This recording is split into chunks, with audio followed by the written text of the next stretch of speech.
Welcome, everybody, to the third episode of the Word Around the Ring podcast. Today, we'll be covering Friday Night Smackdown and AEW Dynamite for our weekend wrap up. My name is Big Rob, and I'll let my tag partner introduce himself. You can call me King Jess, and we're the only podcast to crave a chalupa during a Jack Perry promo. Yes, before we get into the meat of things, I want to ask you a personal question. Don't get butterflies in your stomach just yet. I want to ask you, what is the earliest wrestling memory that you have?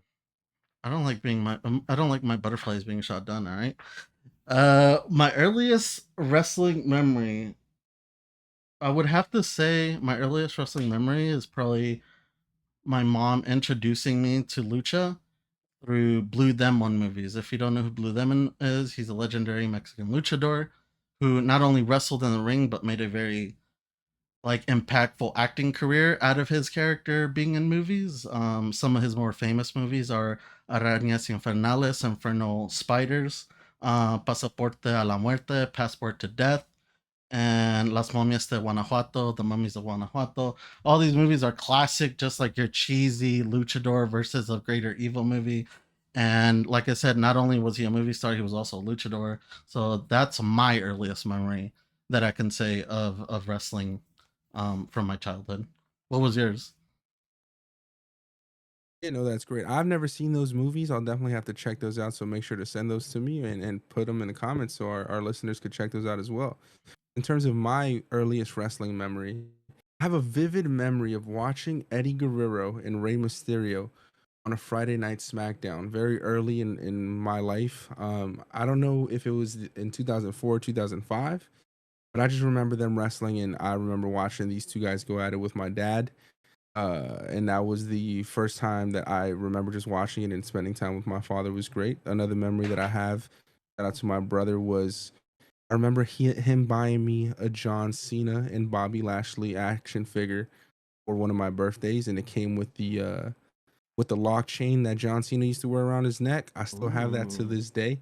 He tried to give it to my mom actually found it like a month ago, and she tried to give it to my 4-year-old nephew, and I said fuck no, and I took that shit back. And it's hanging somewhere in my room. But those are some of the earliest wrestling memories that I have, and that That's sick. I think it's cool that you still have that figure. That's actually a really cool memory to have. I wish I had some of my old figures. I know somewhere in my closet I have like an old Eddie Guerrero with the green flame pants and a old Booker T that I got for Christmas because it was like the double pack. But this was like fucking years ago. I was probably like in middle school. I'm now 32, so this was years ago. I gotta find them and I'll probably post a picture on the Twitter. But yeah, I wish I would have kept more of my wrestling stuff from childhood. yeah, definitely same here. I'm sure it's worth a lot more money now, especially with the way things are blowing up. But let's get into the show. All right, we're gonna switch it up this week. We're gonna start off with a segment we like to call Spot Monkeys. This is a segment of the show where we highlight topics within the world of wrestling not covered in the weekly recap. I know you have a couple notable things to talk about this week, and I have one thing that I want to bring the fans' attention to. Definitely a busy week in terms of breaking news here. One of the significant pieces of news that I was reading upon earlier this week was actually LA Knight has now restructured and extended his contract with the WWE for a larger money increase, and now will remain for the company with the company for a number of years.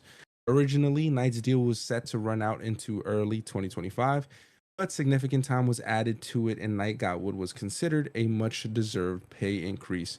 Just want to congratulate LA Knight for receiving that contract extension, and excited to see him carry that United States belt as he started to do so this past Friday night. Yeah, stuff And from then that just another means. piece, I was just gonna say the stuff from. I hope that leads to bigger things from within the company. definitely, I'm sure those merch sales played a huge One hundred role percent. into getting him a much well-deserved pay raise there. And then another piece of news that I want your opinion on. Here is within wrestling circles, Ricky Starks is very much expected to sign with the WWE once his deal with AEW expires, per the Wrestling News Observer. How do you feel about Ricky Starks personally, and where do you think he'd fit in the WWE picture? I like Ricky. I think he's a solid wrestler. I think someone like Ricky, if you don't stick him in NXT right away, you can stick him somewhere like SmackDown, where he has a couple wrestlers that he's already worked with in the past, and I think that would be a suitable place if you do not want to run him through the windmill that is NXT.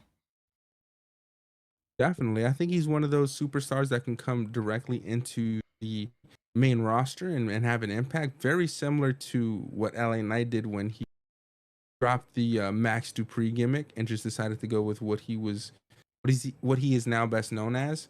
So definitely would love to see Ricky Starks in the WWE. I would prefer him to go straight to the main roster, but regardless, excited to see him and how his career progresses once he does debut on WWE television. It's something And that then another piece. Go ahead.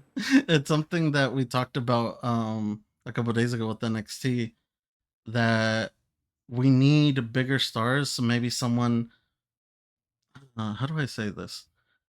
We want someone that we can recognize right off the back at NXT. There's no one that has like this it factor right now about them down in NXT that you really want, you clamor to see, and maybe Ricky Starks can be that for NXT. And that's why I think maybe putting him down in NXT for a little bit might be good.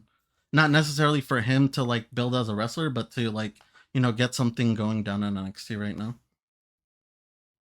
That's a great point. Definitely need some more star power down there in terms of the men's division. I think the women's division actually has some exciting wrestlers that are coming into play, such as Julia and Stephanie Vaquer. Those are women who I don't think need an introduction per se. I think the fans are actually just patiently waiting for them to finally make their debut that they've been yearning for. But no, you make a great point in terms of the men's roster. And then the next piece of breaking news here that I have is that Seth Rollins will actually be taking some time off of WWE programming as he was written off TV on Monday Night Raw, where Bronson Reed absolutely destroyed and practically murdered him on live television. This is all due to an apparent current injury that Seth Rollins is dealing with. Reportedly, it's chronic related. We wish him a very speedy recovery and hope to see him back on TV sooner rather than later. And to build off of that, we actually saw Adam Pearce went on Instagram to post a quick little video informing us that Bronson Reed has also been fined an undisclosed amount of money for his actions this past Monday. If you're Adam Pearce, how much money did you fine Bronson Reed for what he did to our boy Seth Rollins? Me personally, I wouldn't find him anything. And I think that when they mention these undisclosed amounts, I feel like they're not really finding them anything, because when they do get fined, we hear the amount that they get fined, And with this one being undisclosed, I feel like this is just playing up the story. It's just gonna build Bronson up even bigger. He went onto Twitter to talk his shit, so I think this just is all just net positive for Bronson Reed. Yeah, for sure. Sucks to Yeah, he see definitely didn't. Seth go out, but Mhm. hey, he everyone needs a break, and I feel like he was gonna take a break after Mania, and then he had to be called back to kind of carry a little bit, and now it's time for him to take his break. I think it's perfect. Yeah, I don't know if it's him taking a break though. I really do think he's hurt, unfortunately, and something that they weren't expecting. Because just with how they went off regarding the CM Punk Drew McIntyre SummerSlam match, I definitely thought they were going to continue to play that forward, and maybe we may have gotten a match out of them at Bash in Berlin or Bad Blood, but I guess we'll have to wait and see. And then ultimately, I think the CM Punk and Seth Rollins match is a Mania match, so maybe they're waiting and saving that for WrestleMania 41. But time will tell there. In terms of Bronson Reed being fined, I don't think he got fined any money. He might have even got a pay raise for what he did to Seth Rollins this last week. Just how crucial that was to the show and how monstrous his performance was there. That was like a game seven LeBron type performance that we saw from Bronson Reed. Was that your last spot monkeys for the segment?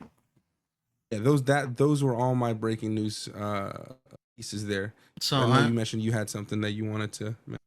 Yeah, I only have one piece. I haven't actually gotten to watch any of the matches yet because I've been so far behind and backed up with wrestling. But the 5-star GP has started in Stardom. If you want to look into watching some female Japanese wrestling, which I completely encourage, uh, the 5-star GP is kind of like the G1 for females over at Stardom, and we have a couple notable names in there. Some of you guys might notice Anna Jay from AEW, who is apparently Jack Perry's girlfriend. I didn't know that until today.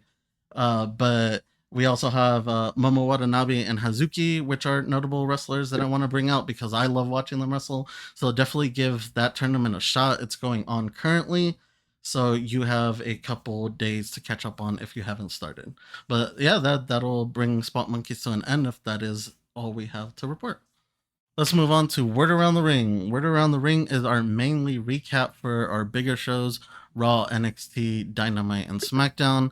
And today we will be covering Dynamite and Smackdown. Rob, why don't you get us started, buddy? Yeah, this week's Dynamite started off with MJF and Kyle Fletcher in an eliminator match for MJF's newly crowned American Championship. This match starts with MJF grabbing the mic and tells Kyle Fletcher he better lock up like a man or else he's going to leave the ring and no one will win that match. And then finally, when Kyle Fletcher goes into the middle of the ring so they can lock up, MJF hilariously kicks him in the groin and the match gets started. Fletcher then goes for, he recovers and then he goes for about 3 different pin roll ups. MJF kicks out of all 3. Fletcher then hits MJF with a full body slam and gains the momentum. But MJF hits him with a running back elbow to shut down his run there. MJF and Kyle Fletcher had a great opening match here. There were many spots that were crazy, including a nasty DDT from MJF to Fletcher, a backflip moonsault from the top rope to the outside of the ring from Fletcher to MJF. MJF then gained momentum following a nasty, and then he started kicking Fletcher in the face, slapping him, and even spat on Kyle, which was crazy to watch in real time. Following the spit, Kyle retaliated by hitting MJF with a few punches, a super kick into a nasty clothesline. Fletcher even lawn darted MJF face first into the middle turnbuckle, followed by a face kick on MJF in the corner. Fletcher tried to go for a suplex. MJF reversed it and almost hit a pile driver from the top rope. And that's when Don Callis then made his way into the ring. He threw a screwdriver to Fletcher, signaling to do a tiger driver, I believe, or even use the screwdriver on Fletcher while he distracted the referee. Kyle seemed like he was going to use it on MJF's head, but he didn't. And so while the ref had his back turned, MJF hit Kyle with a low blow, followed by a kangaroo kick into the corner, and a nasty drop brainbuster in the center of the ring, and won the match. AEW gave these two guys about 20 minutes to try and kill each other on TV. It was definitely a hard hitting match with many close counts. And once this match was over, the camera cuts to MJF in the middle of the ring, continuing to beat on Kyle Fletcher. Then the camera cuts to Will Ospreay, who was backstage watching the match. He starts to run towards the ring to save his boy. And that's when MJF decided to actually hit the referee with a belt. And he actually grabbed his infamous diamond ring and hit Fletcher in the head with it. And then Fletcher starts bleeding profusely on the floor and on the mat. And he doesn't stop with just one punch. He then starts beating Fletcher with his ring and looks into the camera and tells Will Ospreay, "This blood is on your hands, and now I'm going to do what you don't have the balls to do." And he ultimately set up the Tiger Driver move. That's when Will Ospreay makes it to ringside, and MJF runs out of the ring there, and Ospreay is left hugging what is a dead Kyle Fletcher in the middle of the ring. What were your thoughts on this match, and how did you feel about this being the opener to AEW Dynamite this week? Before I give my thoughts on this match, I do have a question for you. Is Kyle Fletcher supposed to kind of look like Will Ospreay? I don't know if it's because they're from England and they all look alike. I don't know what the deal is. I don't think he's supposed to look like him purposefully, but they just look very similar. I think they even have the same style haircut. They probably go to the same barbershop. Yeah, But they because do look very similar. I was looking at him this week because like I've seen him before, but I was like really looking at him this week because I actually thought this match was a solid match. But I was looking at him this week and I was like, he kind of looks like a younger version of a Will Ospreay or a fanboy that's trying to be Will Ospreay. I'm not sure if that's like part of the gimmick because I know they both used to be part of the Don Callis family and all that. And I know Kyle Fletcher still is part of the Don Callis family, which I'll get to in a bit because I have a few thoughts on that. But yeah, I was just like, I'm gonna ask Rob because he's been watching AW a little bit more recently than I have. I'm not sure if that was his shtick or not, but you say that it's just the way that they grow them over in the UK. I really enjoy this version of MGF. He reminds me like visually of kind of like an Apollo Creed with the American flag everywhere and the very patriotic, intro. But his vibe and his ring presence just emanates Drago, and I really love that blend for like an anti-hero. So I think MJF right now really is one of the bigger stars that's carrying AEW. I do find it funny that he drops the flag and it covers a lot of the crowd, seeing as we already don't see a lot of the hard cam for AW because they can't fill in the seats. So blocking off their audience on like the regular camera to me is pretty fucking hilarious. Well, one gripe I do have with MJF is the little hops he does before his kangaroo kick. I think they're stupid as shit. I don't know why he does them. I feel like the attack would just look a lot more solid if he just did the kick. He doesn't need to do the little hands and everything. It doesn't do it to me. But Fletcher really did show out in this match. I felt like he was very explosive. At times when he would be down for a hot minute, he would come up and he would give us these explosive moves, and I really enjoyed that from him. Don Callis, he just play. I'm not really hot or cold on Don Callis, but I know that he plays a great like classic heel valet, and I really love that because you saw that in this match with him coming and distracting and just kind of chucking the screwdriver. If you would have blinked, you would have missed it because I definitely almost missed him throwing the screwdriver. If Fletcher didn't pick it up, I don't know if I would have seen it inside the ring when he threw it. But like I said, Don Callis is kind of killing it as a heel valet right now, like a manager for those boys. So yeah, I thought this match was solid. I think this leads us into more of the feud for Wembley between MJF and Osprey. So yeah, this was a solid way to intro the show. Definitely a solid way to start this week's Dynamite. I did enjoy the match between the two. Like you said, Fletcher was great in the ring. This was one of the first times that I got to see Fletcher fully perform on a in a wrestling capacity. And anytime MJF gets in the ring with anybody, it's going to be a good showing. In terms of the screwdriver and the tiger driver, I think this has been probably the most prominent storyline that has been going on in AEW. The whole story between Will Osprey not being able to find himself to use that finishing move, the Tiger Driver, as he's injured people before. I think this is going to result in him using the Tiger Driver at Wembley at All In later this month to ultimately beat MJF to gain his international championship back. But no, I thought this was a great match, and this was a great build towards that match at All In. And that's what I'm looking forward to the most when we finally get MJF and Will Ospreay back in the ring against each other. Yeah, that was great. And next we got Mariah May, right? Yeah, next match here, right after this one was actually Mariah May, who is now known as the Glamour, I guess, versus Viva Van, who I have no idea who that is. I think you may have mentioned that was a local talent. This was a pretty quick match.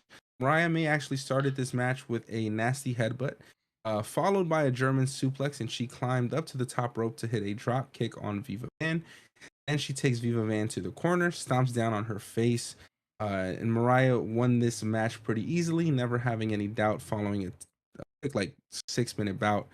And then once this match was over, Mariah goes for a poster with Tony Storm's face on it. She actually was going to vandalize it, but then she turns the poster around and sees it actually reads, "Die, Mariah, die." And that's when we see Tony Storm run into the ring and gets the jump on Mariah May. But Mariah May escapes and goes for the heel that she had so badly beat Tony Storm with a few weeks ago. And she was able to grab it, but before she could actually use it again, Tony Storm grabs her arms and stops her. And that's when the refs all get into the ring and they hold the women back from each other. I thought this was a great build up to their match as well at All In. This is all AEW is going to be doing for the next couple of weeks, continuing to progress these storylines, build some anticipation for their main matches here. And Tony Storm and Mariah May is definitely one of those blockbuster matches that is on that card so far. What were your thoughts on this Mariah May match? Do you know who Viva Van is? And if so, are you familiar with her game? I don't know who Viva Van is, and I'm also on the side of of the fans that I don't really care for this match. I know you've been hyping it for a couple weeks now, and you're big on Mariah May, and you love Tony Storm. I used to love Tony Storm. Tony Storm right now is just not doing it for me with the gimmick. And Mariah May, she can do it for me, but it's not happening right now because we're doing stuff like this where we're putting her up against a local indie wrestler. I don't understand why we're doing this. I would imagine that you would want to get some serious W's under your name leading into a pay per view, especially one with an opponent like Tony Storm, and it's for the belt.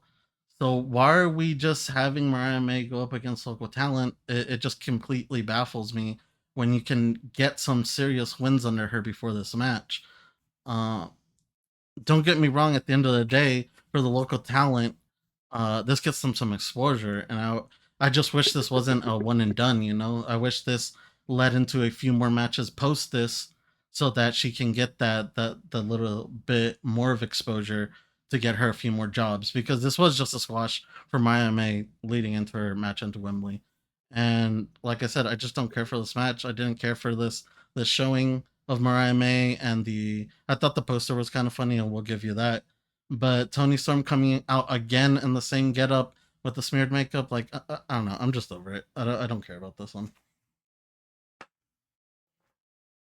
Yeah, no, I agree. I think the squash matches with local talent has gotten out of hand in terms of AEW doing this. Tony Khan loves to have these one-offs in the cities that they go to. And like you said, I think it's great for the local talent, but when you have an already stacked roster that you don't even have enough time to put everyone who you have on your roster on TV, why are you wasting that precious TV time on individuals who aren't on the main roster? I think that is the biggest issue that AEW finds themselves in. I mean, that is why we see the likes of people like Ricky Starks, like the Lucha Bros, who are considering leaving AEW because they're not doing anything. They're just at home collecting paychecks. And hey, I would love to be at home collecting a paycheck. I'm sure these individuals and these wrestlers, these performers want to be on TV and want to show the abilities that they have and that they've honed over the last over their career and their time in the business. So getting back to the match, Tony Storm and Mariah May, I would love to see them have more promo bouts between them as we head into All In with a few more weeks left. I think we have 2 more weeks, 2 more Wednesday night dynamites before the big pay per view, their WrestleMania. Would love to see them get on the mic and talk shit to each other. I don't think we've seen that much besides these run ins and Mariah May beating on Tony Storm trying to get her revenge. I would love to see some promo battles between them with these next few weeks that we have left. Following that, I want to cut to an interview segment that we saw with Hangman Adam Page and Renee backstage. So Renee questions Adam on what he plans on doing and why he's been acting the way he's been acting since his return to television. And Hangman Adam Page tells Renee he's here for only one reason, and that's to get his revenge on Swerve Strickland by any means necessary. If you're Tony Khan, how do you book Hangman Adam Page heading into All In? How does Hangman ultimately get his revenge on Swerve Strickland? Does he interfere with the Daniel Bryan and Swerve Strickland main event at Wembley? How would you book it, Jess? That's a hard one because I would want him to run in on that match to fuck over Swerve, but that at the same time kind of fucks over Daniel Bryan's whole storyline, and I'm not sure where we're going with that past this match. So I think that match kind of needs that final closure. You know, I don't think we need that Hangman run in this one, just because we do need to know where Daniel Bryan's going from here. So I don't see it there, but maybe after the match is where we get the run from Hangman, and that might start a feud for Swerve and Hangman. That's one that I'm excited for because, like I said, Swerve still. I like Swerve. He just needs that little bit to impress me, and I feel like maybe someone like an Adam Page brings that out on him because I do. I just want the old Hangman back. I don't know when he got lost in the shuffle because at the beginning of AEW he was gas. He was on fire. He was a fan favorite, and this promo showed it. He's solid. He's crispy on his mic skills, but I just want him to be that beast that we used to know him as, and we haven't gotten that. And I hope that that comes out during this feud with Swerve Strickland. Yeah, I agree. I think Adam Hang And Page is one of their better wrestlers and one of their better promos in AEW, especially at the beginning of his career there and at the start of AEW. He was one of the original members, and he has shown what he can do in the ring and on the mic. Unfortunately, sometimes he takes it too far on the mic, as we've seen him do that with the likes of CM Punk. But when he's actually doing what he's supposed to be doing, he's a fantastic asset to the team. And in terms of what I want to see him and Swerve Strickland, I do want to see them get that I do want to see him get that rematch. I am not sure if he should interfere with the Daniel Bryan match. I think that implication of Daniel Bryan retiring there versus the Swerve championship run is great on its own. Maybe we get a run in post match if Swerve wins. Um, but we'll see how this one plays out over the next coming weeks because he also doesn't have a match yet at All In. So we'll see if he even gets one there or if his job is just to interfere in that Swerve Strickland championship match, ultimately costing him Swerve what he loves the most, and that is the AEW World Championship. Speaking of Swerve, following that Adam Hangman Page segment, we get a neatly placed offsite interview between Swerve Strickland and Jim Ross. I thought this was an okay interview between the two. Jim Ross is, of course, a respected legend, and I have always loved his commentary, and I can appreciate that they're not putting him on TV as much as they used to, and they're just holding him for maybe one or two matches at their biggest pay-per-views of the year. But seeing this interview did make me worry for Jim Ross just a little bit. Would love to see him off of TV as much as possible and focus on his health now that he's getting on the older side of things. The interview overall, I thought it was okay. Nothing prominent came about. Thought they just talked about what's to come between Swerve and Daniel Bryan. Swerve had also mentioned Adam Page and how he's not worried about him at the moment. His focus is entirely on ending Daniel Bryan's career and coming out as victor for the All In pay-per-view. What were your thoughts on the interview? I hate to say this, but JR is looking rough, brother. And I know he's getting older, and that's why he's looking rougher, but we can't have him be doing these interviews anymore. This was kind of hard to watch because of that. You can clearly tell when they had to cut because of probably something where he lost his train of thought or Swerve couldn't understand what he said. This was a little rough to watch as a JR fan. I hope that he's doing well. I hope that he's healthy or as healthy as he can be at that age. But yeah, I don't know how I feel about this interview. It seemed a little odd to me, at least, that I couldn't tell if the interview was supposed to be in character or out of character because in my eyes it felt very ESPN-ish, and the responses were sort of gave. He was trying to be more informative and respectful, kind of towards Daniel Bryan, and I understand that. He has that kind of respect towards Daniel Bryan, and I would get it if this interview wasn't like another show promoting the match or even the event. But this was an interview on fucking Dynamite, dude. Like, we're gonna watch the match on the 25th regardless because of the implications coming from it, but at least make me care. And this interview was meant for you to make me care, and I don't think that the interview got through to me the way it should have. Yeah, I think the interview came off.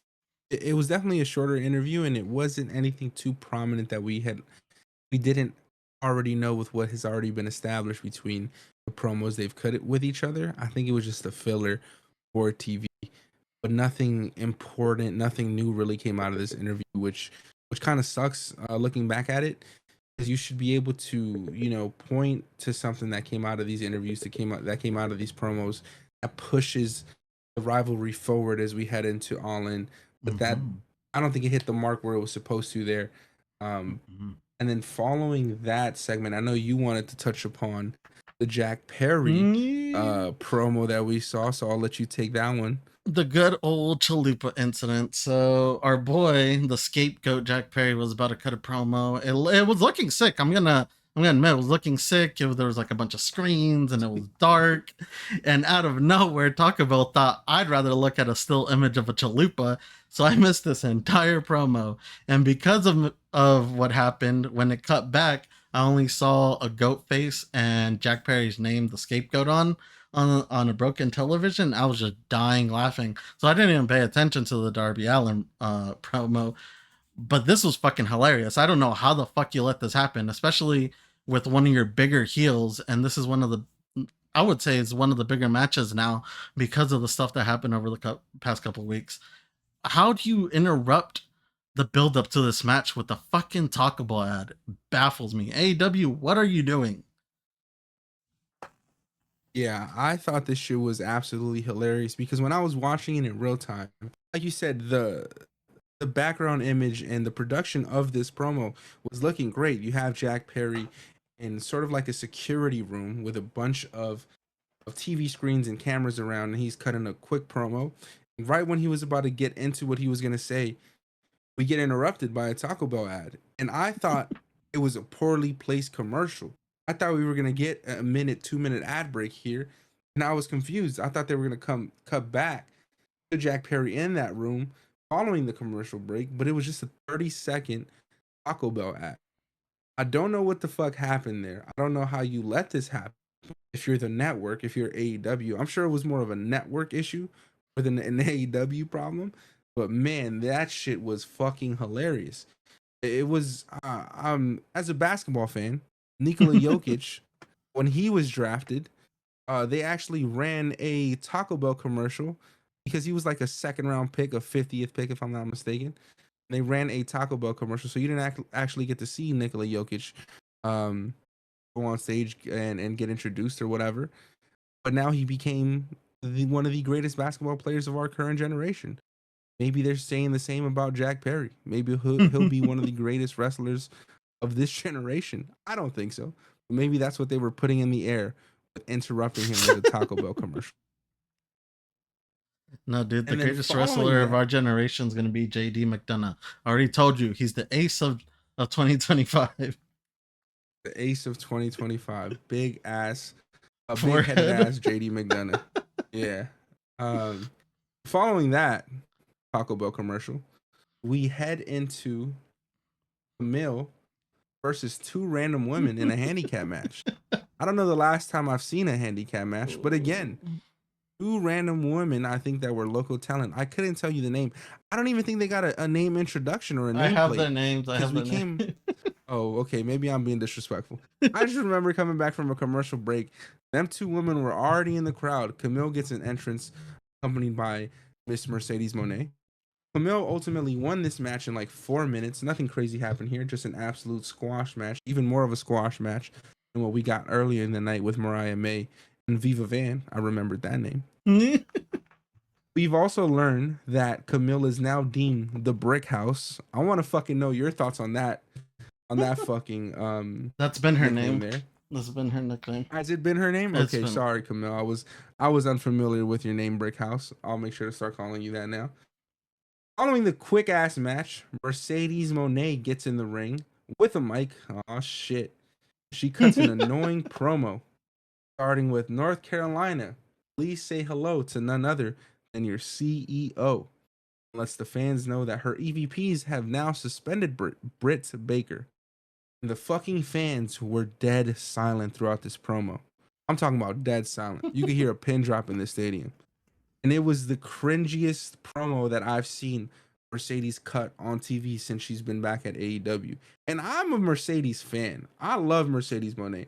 At least I love her in-ring ability. I think she's a fantastic wrestler. But my God, maybe it was the WWE hiding her promo abilities. Maybe because in New Japan I wasn't watching her promos, but I don't remember it being this bad. The crowd was not involved at all. They weren't responding. They weren't even booing. It was to the level of like carrying cross. This shit was bad.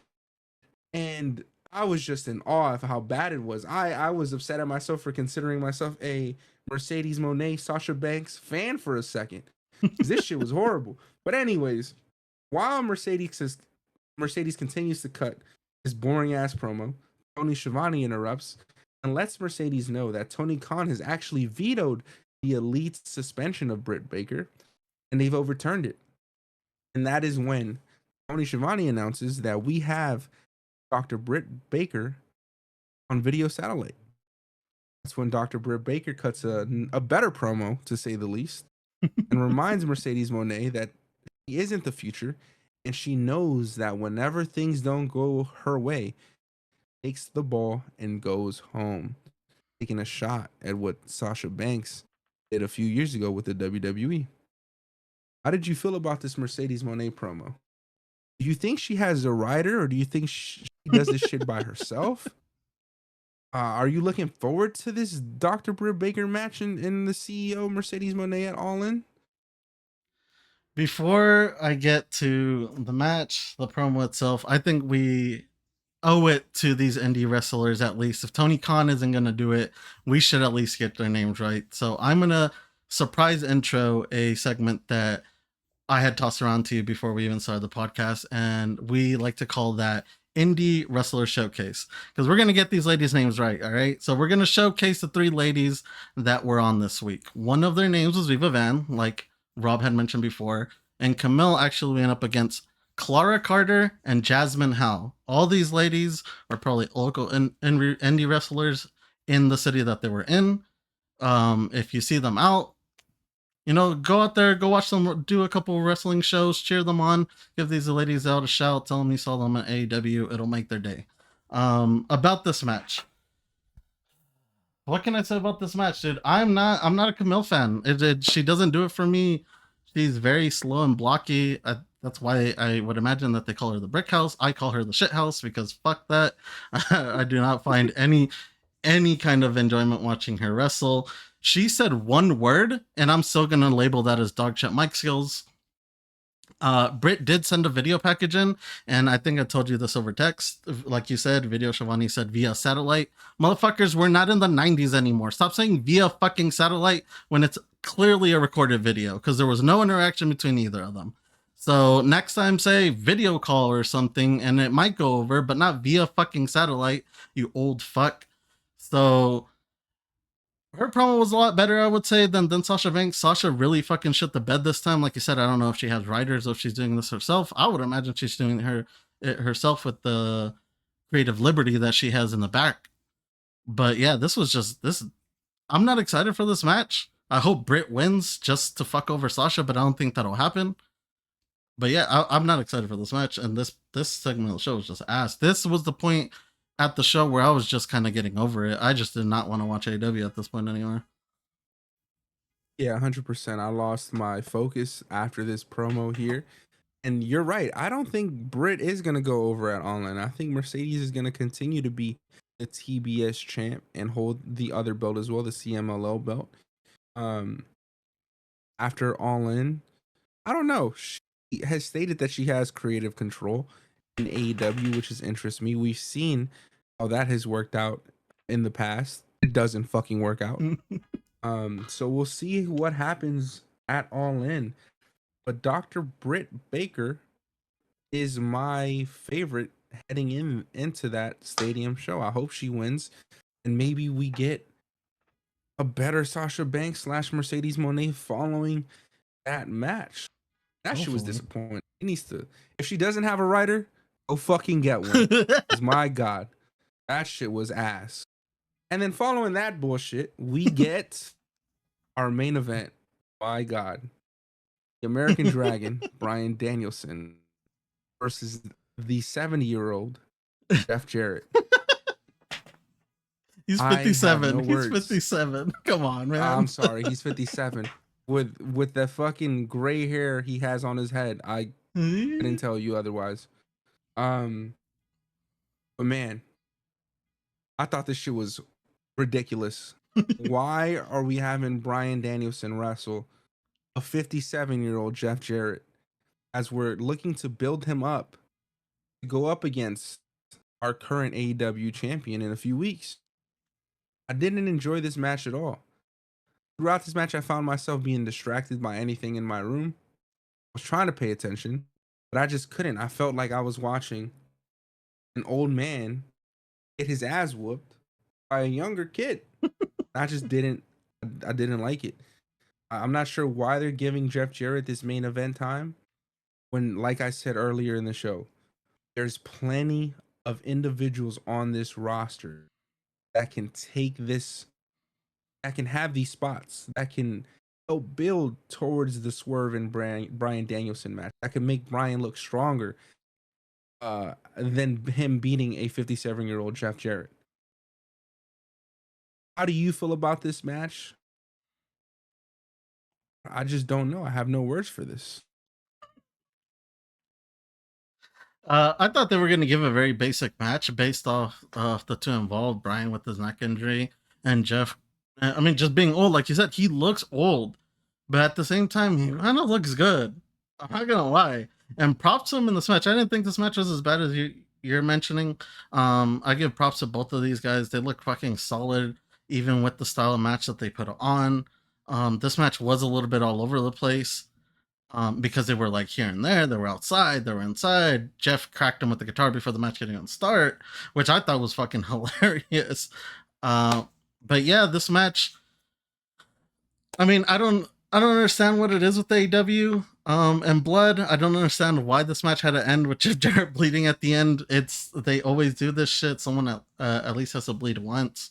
But like you said, this match, I don't know if we needed to see this match just because you are building Brian to fight Swerve at All In. So why is this? This isn't again the Mariah May situation. This isn't the match that you want to build him with to go up against one of the bigger people in your company. You know. So I don't understand why we had this match. I understand that they had their little altercations in the back, but that's not enough for me to care about this match leading up to the championship match at All In.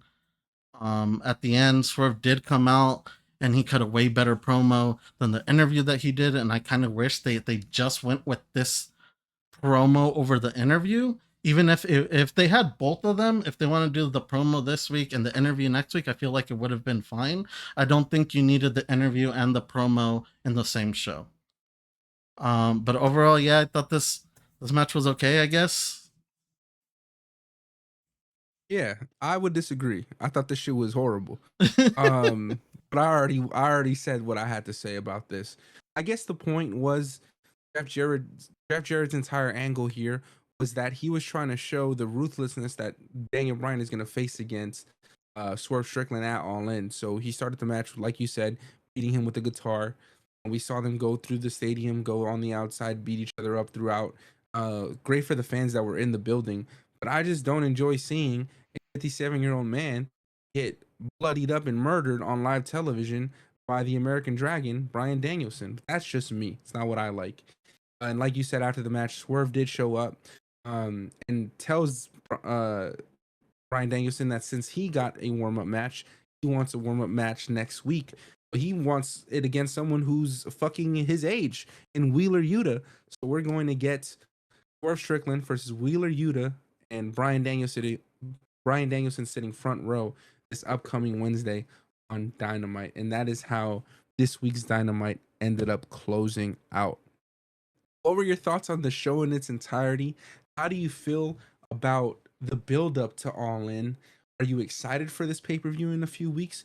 Could you even tell me the matches that are on this card off the top of your head? No, Take it from 100% there. no. I can't. I hope All In and going forward, AW can present us with a better product. The talent is there. They have an amazing roster. The product itself just isn't as interesting as it can be. Maybe that's what Shane's being brought in for. Who knows? All I know is that there's some weeks I don't even feel like watching, or it feels like it's a chore watching, and that's not something I'd imagine you want for your product. That being said, I'm glad I watched this week. Shockingly, there were a few missteps here and there, but overall, I felt like the show was solid for the most part. For the most part, I wish this was the show for the go home show for Emily, because I felt like this would have been a perfect go home show. It wasn't boring like go home shows are, and this kind of set a lot of those matches up. We're still kind of far away from Wembley, not too far, but we're still a few weeks away. So yeah, I give it 3.5 Jeff Jarrett guitar smacks out of 5. What do you give it? I gave it 2 out of 5 for this match, for this show in particular. Okay. Just because I thought the show dwelled down following the MJF match. Nothing Yeah. prominent happened. That was probably the best match of the night. And to be honest, the only reason I give a single fuck about AEW is because of three people. That is MJF. I'm a fan of Swerve Strickland. I've liked what he's done in his run. I think he's great in the ring. He has that house call move that I fucking love. I think it's brutal. Love seeing him just wrestle just for that move in particular, the house call. Um, and also Brian Danielson. I'm invested only because I want to actually see if he's going to win the AEW World Champion and actually win a belt in AEW, or is he going to retire? That's what has me most interested in this year's All In. But I could remember last year's All In's buildup was fucking fantastic. That's when MJF and Adam Cole were teammates. We got MJF the babyface. That was a great run that they went on there. We wanted to find out who the devil was. We didn't even find out then, if I'm not mistaken. I thought that was probably the better buildup so far from the 2 years that we've seen this pay-per-view. All in all, I'm disappointed in this week's AEW. I think they've done an okay job of building to All In. We have the Mercedes Moné versus Dr. Britt Baker match for the TBS Championship. We have Jack Perry versus Darby Allin for the TNT Championship. We're gonna see Mariah May versus Toni Storm for the AEW World's Women's Championship. Swerve Strickland versus Daniel Bryan, career versus title. MJF versus Osprey for the international / American Championship. So on paper, this card is actually a pretty great card. I'm a little nervous to see what you do on TV for the next 2 weeks because we are still 2 weeks away from All In, and I feel like you've wasted all your building blocks to get there already. So these next 2 weeks feel like a huge stretch to me. I wonder how they're gonna keep us interested, how they're gonna bring new fans in to watch the pay-per-view. We'll see. I'm disappointed in this week's episode besides the MJF match and the horrible promo cut by Mercedes Moné. And I'm a fan. I'm a fan of Sasha Banks, damn it. Do better. I would love to see you do better. But that wraps us up for AEW. Now we get to talk about the real wrestling this week. I'm excited to get into. No disrespect to the AEW marks. But Friday Night Smackdown, which took place in Tulsa, Oklahoma, 2 days ago, as we record this is Sunday. But the first segment of this show was Cody Rhodes opening this show, which I thought was interesting. Heading into this, I was wondering myself, who will Cody Rhodes' next opponent be?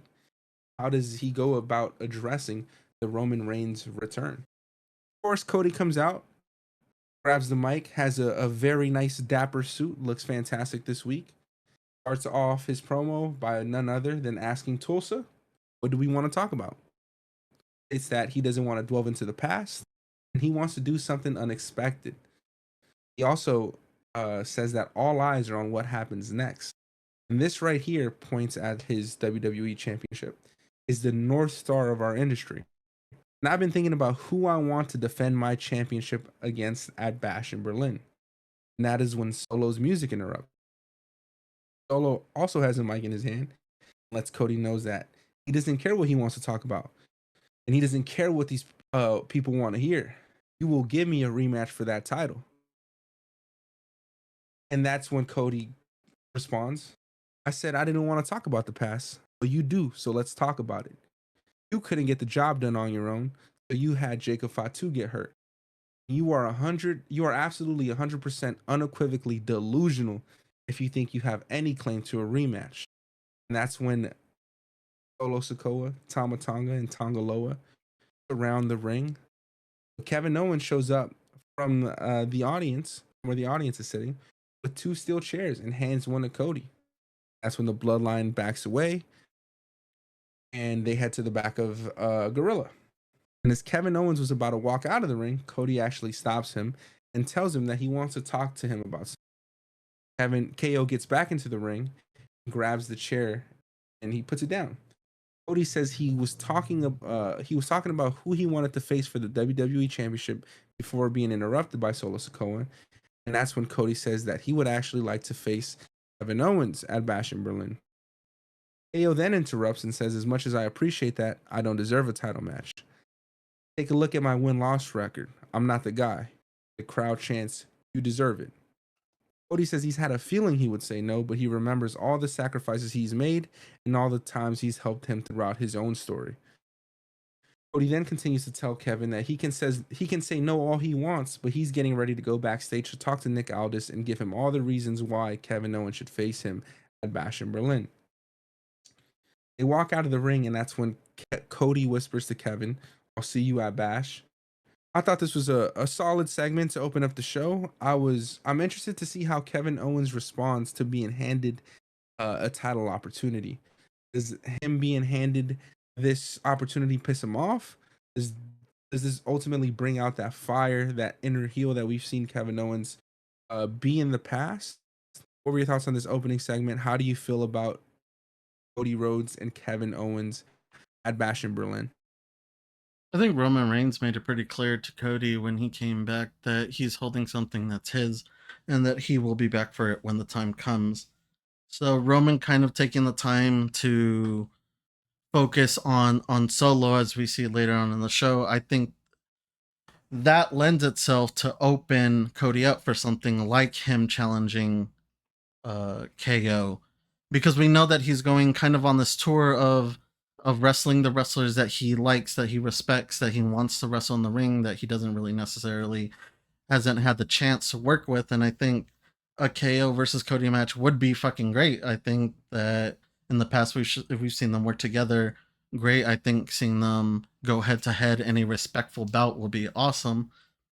But it does come bring itself that Kevin Owens kind of does feel offended by him just being handed this. As we know, Kevin Owens doesn't like getting stuff handed to him.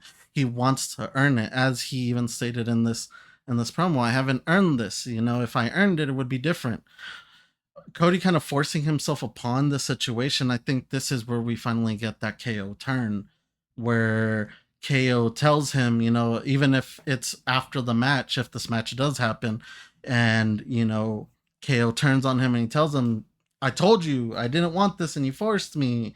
I feel like that this is where we're heading, because we've seen this in the past with KO, and I honestly I think it just makes for great TV, and it kind of splits that Cody Avengers up, so that when we get that Roman versus Cody, we kind of don't know who's going to be on Cody's side. That's a great point you just made. I am definitely invested because I would love to see Kevin Owens and Cody just in a match against each other. That's going to be great.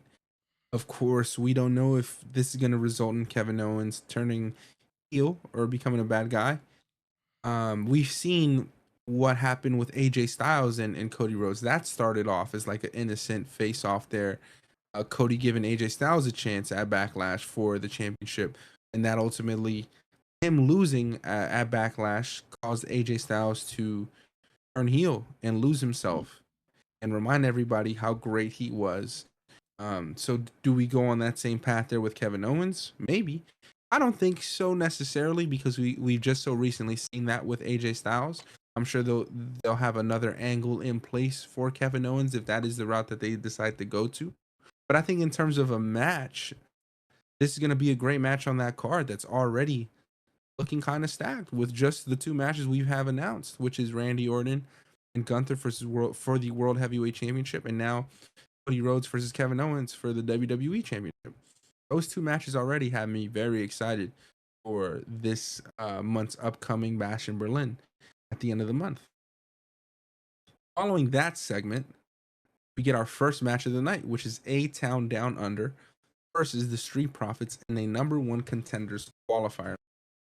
To start this match, Theory sent Angelo Dawkins immediately into their corner, and they cut the ring in half, focusing their efforts on beating down Angelo Dawkins. After A-Town Down Under got a little cocky and started to showboat, Dawkins was able to lead both of them to the outside of the ring, and had Montez Ford then hit him with a moonsault over the rope, landing on both Austin Theory and Grayson Waller, turning the momentum in their favor. We come back from a commercial break to Austin Theory and Dawkins in the middle of the ring, with Theory having the full advantage, but then we get a hot tag from Dawkins to Montez Ford. Ford starts taking off on both Theory and Grayson Waller, hitting clotheslines, punches, a big belly to back suplex on Grayson Waller, followed by a standing moonsault. goes for the pin, but Waller kicks out at 2. Montez then goes for a frog splash, but Waller gets out of the way and tags Theory back into the match and hits Montez with a clean suplex. That's when Waller grabs Montez's legs and drags him out of the ring, but Angelo Dawkins tackles Waller, sending him to the timekeeper area. And this was a nasty tackle. He has this move we've seen him do a few times where he just tackles, throws a guy into the timekeeper area, the announcer table. And I guess this guy used to play football because the way he sends these fucking wrestlers into the air is crazy. Back to the match. Montez gets back into the ring and Dawkins tags himself back in. They hit a super blockbuster on Austin Theory off of the turnbuckle. Dawkins pins him to win the match. I thought ultimately this was a fun tag match between the two squads, and I'm glad to see the Street Profits advance to a number one contenders match. What I enjoyed following the commercial break, the camera followed the superstars all throughout the ring and onto the outside with no camera cuts. It was fun having a new level of production and camera work. They're continuing to implement post this Kevin Dunn era, and it seems like the production team and the camera team is having a lot of fun, and just it just brings a new feel to Friday Night SmackDown and Monday Night Raw with what they're doing with these camera angles and these camera cuts. What were your thoughts on this match? And did you think they made the right decision having the Street Profits advance to a number one contenders match here? This being a qualifying match for the contender, I knew Street Profits were gonna win. Not anything against A Town Down. I'm not the biggest fan. You have kind of spotlighted Austin Theory for a couple weeks now, so I'm kind of growing on him. I feel like he'll have a prominent singles run once he gets his footing. After leaving Waller, because he's kind of like he's an anchor for him right now. Waller, when I see him, he's very sluggish. I don't know if that's supposed to be part of the story right now with him, kind of being lazy and not helping out Theory, but he does seem a little more sluggish in the ring and outside of the ring. Sometimes when he takes bumps, they're kind of half-assed. Sometimes when he takes a hit, it's kind of half-assed. So in the dynamic of those two, I think you need to eliminate Waller after a while, and I think that's where we're headed. And you just give Austin that singles run. But but yeah, I thought Street Profits were gonna win this match. Montez is always fucking awesome to see in the ring. Um, but again, these are another two that I would love to see in singles runs. I think Montez is explosive. I think he's big. He can have that charisma to him to rival some of the bigger stars in the industry. And Dawkins, he's a big boy with a lot of athleticism as well. And he just keeps impressing everyone post losing all this weight. Even when he had the weight, he was impressive. But now losing all this weight, he really lets those big moments shine. So seeing a singles run from either of these two would be amazing. But in this instance, they did go forward, and they are one of the ones that I would like to see in the finals, if not DIY. So, um, yeah, I thought this match was okay. Yeah, I would love to see the Street Profits compete for the WWE Tag Championships again if it means that they're going to win it, or if it means that the loss again, that next loss will be the breakup of the Street Profits, causing Angelo Dawkins and Montez Ford to go their own separate ways and to go on their singles runs. I think last year at the Elimination Chamber, when Montez was included in that match, everyone thought that they were going to get a Montez Ford singles run, but that didn't happen. He ended up, continuing his run with the Street Profits and Angelo Dawkins, and at the time, Bobby Lashley, and they formed the Pride, but that Mm-hmm. ultimately didn't work out. I do want to see Montez Ford, like you said, go on a singles run and have an opportunity to do so because he is so charismatic. He has the in-ring ability, and I can see him cut great promos as a heel if they give him the chance to do so. He's one of those individuals that can, similar to LA Knight, similar to Andrade, could probably carry the United States Championship very well if given the chance. So the only way I want to see the Street Profits in a number one contenders match is if you have them win the belt. I mean, sorry, in the championship matches is if you have them win the belt off of the bloodline, which I don't see happening, or you have that be the straw that broke the camel's back that leads them to each of them having their own singles run. Following this match, though, we go into our second segment of the night. which is Cody Rhodes and Kevin Owens and Nick Aldis backstage. Cody is arguing for Kevin Owens with Nick Aldis, but Kevin Owens continues to interject and insists that he's not deserving of the title opportunity. And that's when Aldis actually informs Cody and Kevin that this is actually great news, because he was actually thinking of giving Roman Reigns the title opportunity and having him get his rematch at Bash in Berlin. And that's when a light bulb struck in Kevin Owens' head. And he tells Nick Aldis, why the hell would Roman Reigns deserve a title shot? And cuts a slithering promo on him. And that's when Nick Aldis ultimately makes it official and announces that at Bash in Berlin, it's going to be Kevin Owens, Cody Rhodes for the WWE Championship. How did you feel about Kevin Owens letting Nick Aldis know why would Roman Reigns even be considered for a championship? The only reason that he was champion for 1,500 days was because he had people interrupt all of his matches. He even noted that, he even made mention that when Kevin Owens lost his Universal Championship years ago, he was never given a rematch clause. Why the fuck would Roman Reigns get a rematch clause? All great points by Kevin Owens. One thing about Kevin Owens that I love is he is great about filling these logic gaps. Not like these wrestlers that just, willy nilly get a rematch because whatever. He brings up these points that us as fans hang on to. These internet wrestling fans hang on to because we pay so much close attention to it, which I think is great for Kevin Owens' character. But what were your thoughts on that quick little promo that he cut on Roman there? I thought it was funny that earlier in the day we were talking about rematch clauses, and then KO decided to bring up rematch clauses because I don't know if these rematch clauses, I guess, rules are still in play. We don't really see them being talked about anymore. Sometimes the champion or the loser doesn't get their rematch, so it is kind of an iffy thing of like, why are we going based off why they deserve it, or are we going based off of the contract that we signed? Because if there's a rematch clause, then yeah, technically Roman deserves his shot. But if we're not gonna, I guess, honor the rematch clause on every match, then why are we honoring it with Roman Reigns? My thoughts are the same as before in the intro segment. I think Kevin Owens is going to take this personally. I don't think he likes it being handed to him, but I do think that him taking ownership of the shot because he doesn't want to give it to Roman Reigns was kind of interesting. Pierce saying that he had Roman already in contention was interesting too, because we weren't sure when he was going to get that, and I don't think necessarily that Bash of Berlin would be the best place for that. So I'm glad we're just moving away from that. I don't need Roman versus Cody just yet. Yeah, we definitely don't need Roman versus Cody now or anytime in the future. That's going to be another WrestleMania type match. Maybe we get it at WrestleMania 41 or 42. Whenever they decide to give us that third match, it's going to be fantastic. Those two guys have amazing chemistry with each other when it comes to wrestling in the ring, and they should continue to build for a very long time to that third match. That we don't need it now. We have so many matches to get through. Roman Reigns has a lot on his hands as is. Cody can find things to do in between to continue to build his title reign up as he's done so already. Just look at the individuals he's faced. He's faced AJ Styles twice, Logan Paul, now Kevin Owens. Am I missing anyone that he's had a match against in defense for his title? I don't think so. I think you got all of them.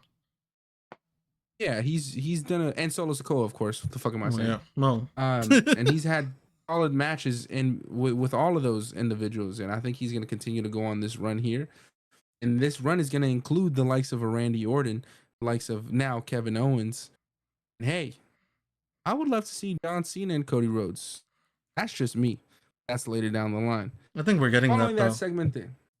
I do. Yeah, I I think do. we're gonna I get think it we're too. getting it. I think they're both on that track of like Cody wants he's on this tour of matches that he wants, and Cena's on this final tour with matches that he wants, and I think both of them are going to come together and be like, we need to do this. And I think it's going to be a giant pop for any pay-per-view. It's going to be a giant pop. Both of these superstars are huge, and it's going to be a great match.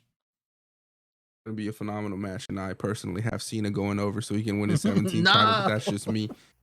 That's just me. But following that segment there, We have Tiffany Stratton backstage talking to production about Nia Jax's championship celebration next week. Pretty Deadly interrupts her and asks Tiffany to plan their party when they win the tag champ.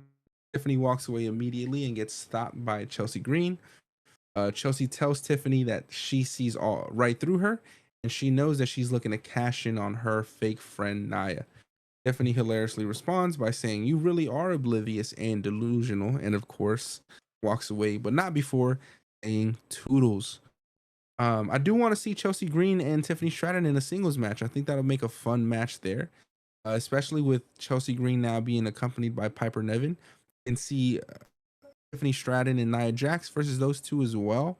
Would be a fun match as we continue to build to Tiffany Stratton's cash in on Nia Jax in the hopeful near future. How do you feel about Chelsea Green and Tiffany Stratton's backstage segment? I think everybody involved with this segment has some bit of comedic gold for backstage segments because all of them kill it when they're back there and they're doing their skits. Pretty Deadly in the ring is pretty impressive from what I've seen, but I would say they shine more when they're letting themselves be creatively free with the skits on the back. So this skit was amazing to me, especially with someone like Tiffany Stratton that can play off of them. And then of course Chelsea Green, we love Chelsea Green. I want to see more Chelsea Green on TV personally. I think she's hilarious. So pairing her with all of these people, more towards the end, it just made for a good backstage segment that wasn't like overbearing, and it kind of told us what to look forward to in the next coming weeks. Definitely. And I definitely, like I said, we see, I at least am predicting a Chelsea Green versus Tiffany Stratton, which leads to Tiffany Stratton and Nia Jax versus Piper Niven.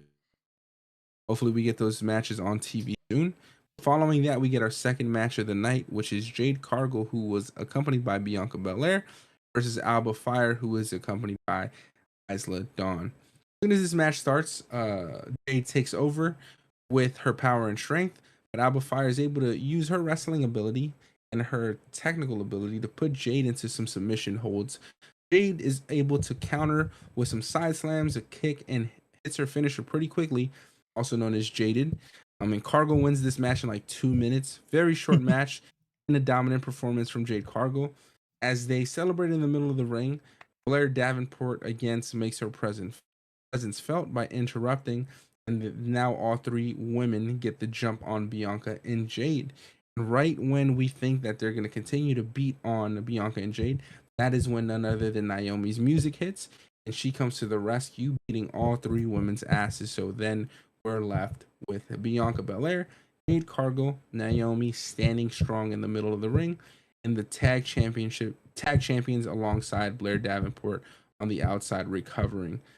How did you feel about a tag champion in Alba Fire getting squashed in 2 minutes by Jade Cargill? I mean, not a good look for the champions, but I would feel that they're going to go over them when they face them again. Because, like I said, I don't think that we take the belts off of the tag champs just yet.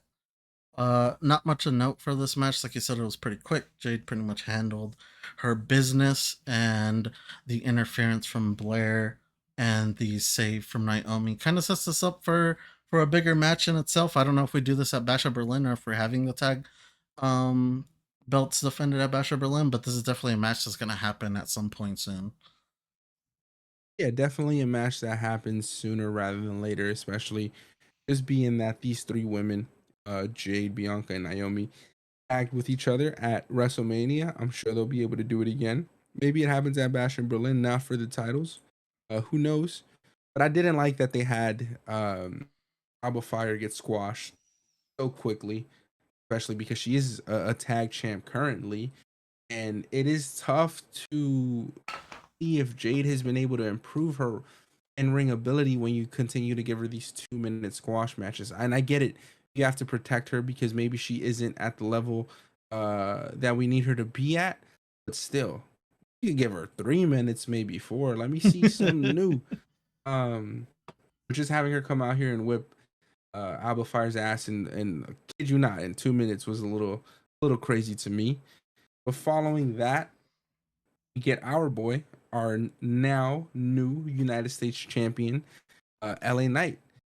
He walks out to a monstrous pop The crowd is red hot for LA Knight, and of course, he hits him with his famous one-liners. Let me talk to you. And the crowd continues to chant, "You deserve it." I also noticed, I don't know if you noticed watching this, that they improved his entrance music. Mm-hmm. I think the band that actually recorded it made a new song just for LA Knight. It's the same song, just added details to it. Um, but I thought that was pretty dope, and it sounded better. Usually, when fucking Def Rebel gets their hands on something, they make it worse. But I don't think this was Def Rebel's doing. I think it was actually the band that sings this song or performs it. I may be mistaken. I'll have to fact check that. But anyways, he cut a funny promo, and he tells the crowd that this is what he's going to be doing. He's going to be accepting challenges. He's going to be excited to defend the championship, and he uh he had a one liner where he tells the crowd that he hits it and quits it in terms of any opponent that will come his way. And that is when Santos Escobar's music interrupts, and he sarcastically congratulates LA Knight, and the crowd immediately starts to chant, "You suck." Santos also says, "Not every day you get a guy like you finally get a taste of gold, but let's be honest. I'm not buying this LA Knight as a champion thing. This is just a fleeting moment, and your glory will be nothing but an opening act to my reign." And that's when the crowd just completely starts to boo the fuck out of Santos Escobar out of the ring. It also might be because they were in Oklahoma. In Oklahoma, that's a conversation for a different day. And then LA Knight says, "I'm sorry, I couldn't hear you over this Tulsa crowd telling you that you suck." LA Knight reminds Santos that in order to get a shot at him, he has to qualify, and he's not going to be taking the title off of him, not because he isn't good enough, but because he won't let him. That's when Andrade's music hits, and we find ourselves in our third match of the night, which is Andrade versus Santos Escobar. But before we get to that match, what were your thoughts on LA Knight's first promo and celebration as the United States champion? I mean, can we talk about how good the fucking belt looks on him to start? This man came out here, that belt looks so natural to be on him. And to have this crowning moment in front of such a legend like Lou Ferrigno, the original Hulk, you didn't bring that up, but I do want to spotlight the original Hulk. Lou Ferrigno was in attendance for this. It was pretty cool. I don't know if he was there for LNI. I don't know if they're friends, but they decided to point this out during the segment, so I thought that was fucking sick. Santos, I don't know where I stand with Santos. I feel like in the ring he's solid. He's like one of these spot monkey Mexican lucha guys. But who the fuck does he think he is saying that LA Knight is not a good fit for the belt? Motherfucker, you've been, I wouldn't say on a losing streak, but you haven't been on a hot streak for a hot minute. You have nothing to say to my boy LA Knight. So I know he had a match after this, and that's why he came out. But honestly, um, and we'll talk about the finish because that wraps up with this segment too. But yeah, I mean, LA Knight looks good, dude. I'm glad that he's coming out there and he's claiming his stake, and he wants to be that fighting champion that we wanted him to be. Yeah, no, you're right. That belt looked fantastic on him, and I did forget that the original Hulk was actually in attendance in the Oklahoma crowd there. I'm not sure if it was for LA Knight. I think he was just one of those pop culture references that they've Mm-hmm. been including as they go throughout and make their stops in these different cities. But all in all, I thought it was a great first promo for LA Knight. The belt actually does look phenomenal on him. He wears it well. I think he's going to be wearing it for a while. Yeah, Before we hopefully. even get started on the Andrade and Santos Escobar match, we get an interesting video promo from none other than Giovanni Vinci. They gave this man a video package following him getting booted out of Imperium like a month or two ago. I didn't know if they were gonna send this dude back to NXT or what the fuck they were gonna do, but he cut a promo in his native language. I thought it was great. He looks fantastic. I think he either grew a mustache or did something to his beard. He did something. He looks different than what he did with Imperium. And I enjoyed the promo, and I'm looking forward to his return. And we found out that he's actually not going to be on Monday Night Raw anymore. He's going to be moving over to SmackDown. So we'll see what he does. If maybe he is one of those individuals that fits into the United States Championship picture.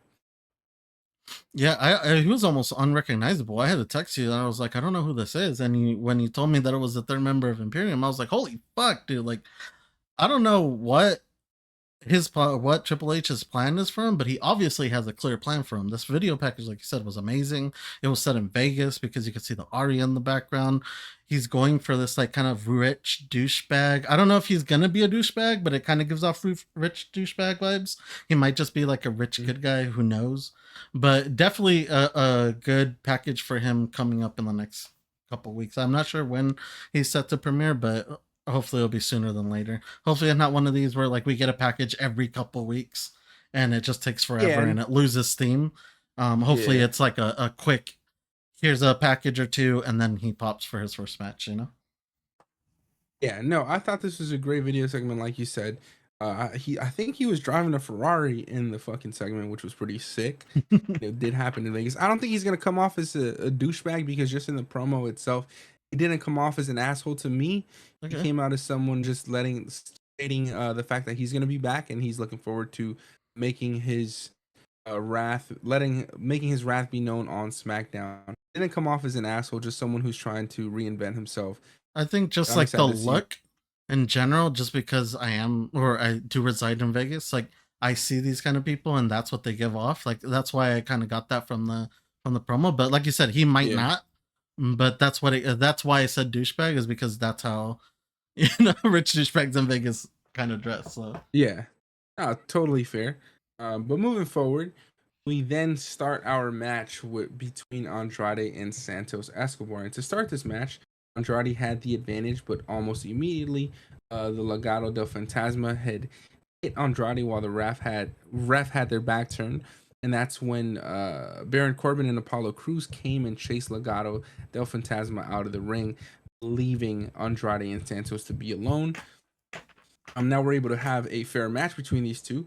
And they head back into the ring, and Santos hit a nasty tilt the world backbreaker on Andrade. It was just a nasty looking move, but followed by with an arm submission hold until Andrade was able to break away.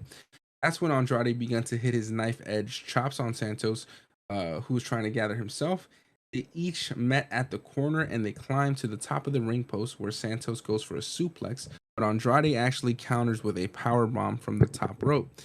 He goes for the pin, but Santos kicks out. We return from commercial commercial break, and Andrade starts to take control, hitting a combo of flying elbows and clotheslines. He goes for a running knee, but Santos heads out of the ring. Andrade climbs to the top of the turnbuckle and hits a breathtaking moonsault on Santos on the outside of the ring. Then he sends Santos back into the ring and hits a crossbody from the top rope. Goes for the pin, but Santos kicks out at 2. Andrade then hits his Three Amigos suplex, goes for the pin, but Escobar stays alive and kicks out at 2 again. Andrade then drags Escobar to the corner, going for another move from the top rope, but Escobar reverses and hits a nasty poison rana from the top rope. He immediately goes for the pin, but Andrade barely kicks out, and the crowd appreciated this move because they started to chant "You still suck." Escobar goes for the running double knee. Andrade moves, but Escobar connects with a super kick. But Andrade responds with a clothesline almost immediately, and he heads for the top rope again, hits another moonsault, and goes for the pin. But Santos is not dying at this. That's when Andrade goes for the finisher, but the camera cuts to Melo Hayes trying to interrupt. But Andrade then punches him and turns his attention back to Santos, hitting a spinning elbow. Andrade then goes for a double running knee, but Carmelo Hayes actually pulls Santos out of the way, and Santos rolls up Andrade for the win.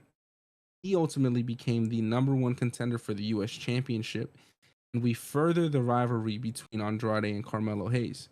You think this was the right call to make in terms of Santos Escobar now being LA Knight's first contender for the U.S. Championship? And how do you feel about Andrade and Carmelo Hayes continuing their feud here as we move forward?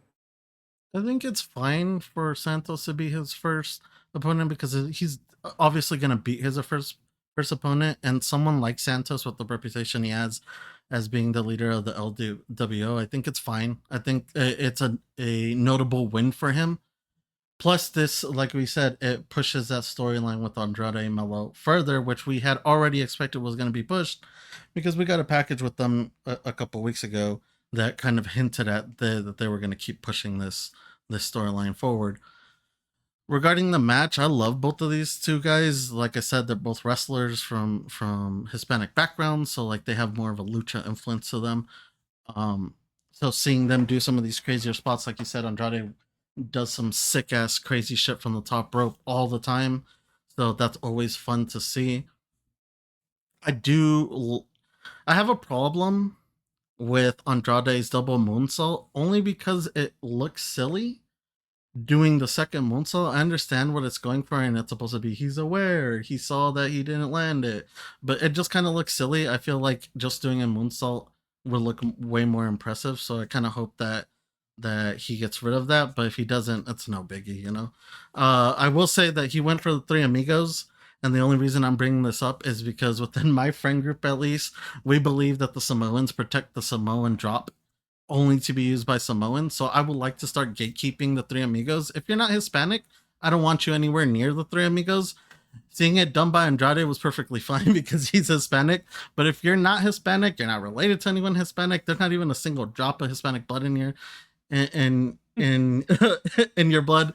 I don't want you around the Three Amigos. Leave that to us, just like we leave the Samoan drop to the Samoans. Overall, Melo did screw over Andrade in this one, like I said, to further Andrade and Melo forward, and Santos being the number one contender for LA Knight. That's perfectly fine with me. This match was okay. And personally, this is where I kind of had to stop watching the show. So you'll have to fill me in what happens after this. Yeah, for sure. I think that Santos being the number one contender, the first number one contender for the U.S. Championship, is great. Because, like you said, he has the Legado del Fantasma on his side, so we know when they end up getting in the ring between the two, LA Knight and himself, we're gonna get some bullshit from Legado del Fantasma, and LA Knight's gonna have to fight from the ground up here. And I think ultimately he's not gonna lose on his first title defense, right? Which is exciting for me. It's gonna help him build that championship reign, help him continue to push that forward. And Santos is great in the ring, and he showed that with Andrade this week. I thought this match, Andrade versus Santos Escobar, may have been my favorite match of the week. Earlier in the week, we discussed the JD McDonough and Damian Priest match, which I thoroughly enjoyed as well. I thought these two matches were probably the best from just the week of this week in wrestling. But this match in particular was just fun to watch on TV. A lot of lucha style wrestling that I thoroughly enjoyed. In terms of the Three Amigos, I don't know if I've seen someone who isn't a Latino or Latina do the move. If I'm not mistaken, I don't know if there was someone that pissed you off that you just recently saw, because you seem like Liv Morgan recently did it. So she's doing it because she's with Dom. Yeah, but it doesn't matter. I do not give a fuck. Nah. Look, I'm all about Livdom, but nah, if the Samoans are gatekeeping the fucking Samoan drop, I'm gatekeeping the Three Amigos. I don't give a fuck. I'm dying on this hill. Hey, I would disagree here because you said that you literally just said if you're like related or something or along, like, she's fucking on Dominic Mysterio. He's Latino. No, if you're related to someone, that means blood. Like you're related to someone Hispanic. Like you can be half, but at least you have that half. When did she hit this move? The Three Amigos recently. Yeah. There's been a couple of people that have hit it recently that aren't Hispanic that I've seen. I'll bring. I feel like I've seen MJF do it. I'll bring the list of receipts next week, but okay. I'm claiming my stake only because I saw Andrade do it this week and it was clean, and I was like, that's right, you know, a Hispanic doing it is clean. So I just want to claim my stake. Three Amigos, if you're not Hispanic, stay the fuck away from that move. Yeah, I'm not bothered by it as a Latino man myself. Latinos. I'm not. That's not true. As a Latino man myself, I'm not too bothered by it. I don't remember the last time Liv Morgan did it, but I guess I can understand where you're coming from, especially because I've never seen someone who's non-Samoan hit the Samoan drop. But okay, I don't feel like I've seen someone who's non-Latino hit the Three Amigos. I do on that note, because you just said I haven't seen someone Samoan or non-Samoan hit the Samoan drop. Mortos on AEW/CMLL. Is he any type of Samoan? Because he's been hitting it for 2 weeks now. Mortos, the Beast Mortos? No, yeah, he's Mexican. That's what I'm saying. And he hits it. He's hit it twice in the past 2 weeks because I like him. I'm hot on Mortos, but twice he's hit the Samoan drop, and they call it on commentary the Samoan drop. And I'm like, you're not supposed to be doing that move. You're not Samoan. But I feel like people hit that move and it's not called the Samoan drop. They call it something else. So maybe they're fucking up on his call. Well, that's what I'm saying. It's that big of a but deal. that's no. But I'm just saying, like, it's a riff between, you know, friend groups or whatever. We talk about the show all the time. Yeah, but still, it's like, for sure. Like you said, when someone hits a Samoan drop, they typically don't call it the Samoan drop. But Mortos, for the past 2 weeks, they've called it the Samoan drop, and both me and my buddy Chow have been like, he's not Samoan, is he? Like, he can't be hitting the Samoan drop.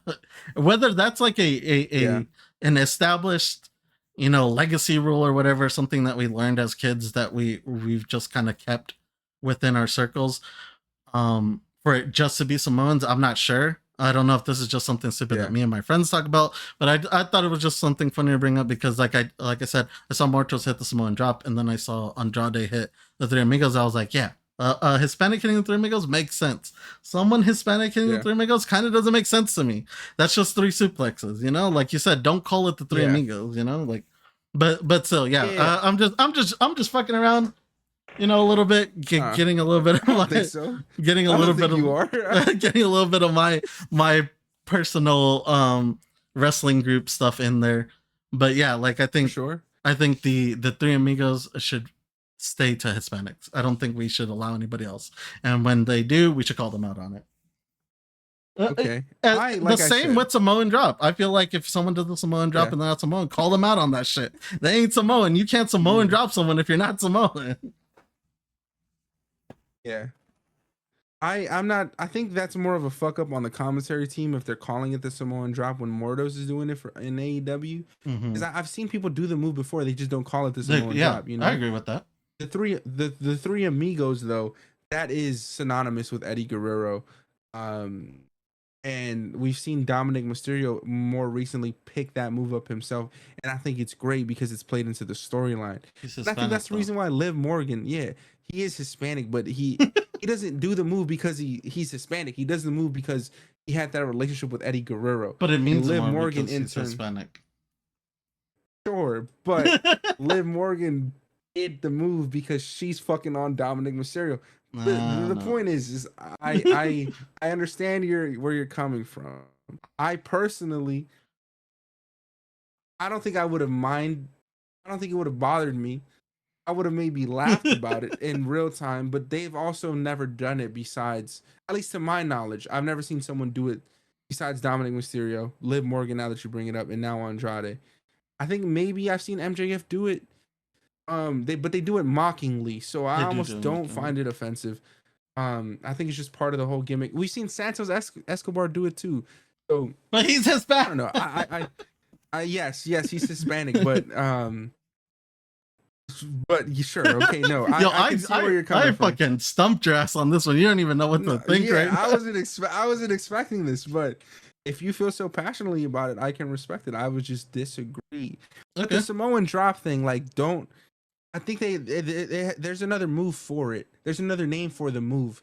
But maybe they shouldn't be calling the Samoan drop when Mortos does it. Or maybe he's supposed to be Samoan in kayfabe. I don't fucking know. I'm not so, but you know. Yeah, but moving forward, like I said, and not again, it's not something I'm too bothered by. It's just something funny that I'd fucking bring up. I mean, no, it's a great point. I think it's a like you said, when MJF does it, I don't think I take offense to it towards like. Oh, first of all, I don't think I take offense to it because I'm Latino or anything. I'm just fucking around. But MJF doing it, I think I take more offense to like, you son of a bitch, you're doing a move that belongs to the other brand, you know? I don't think I see it in the way of like, you're doing the move.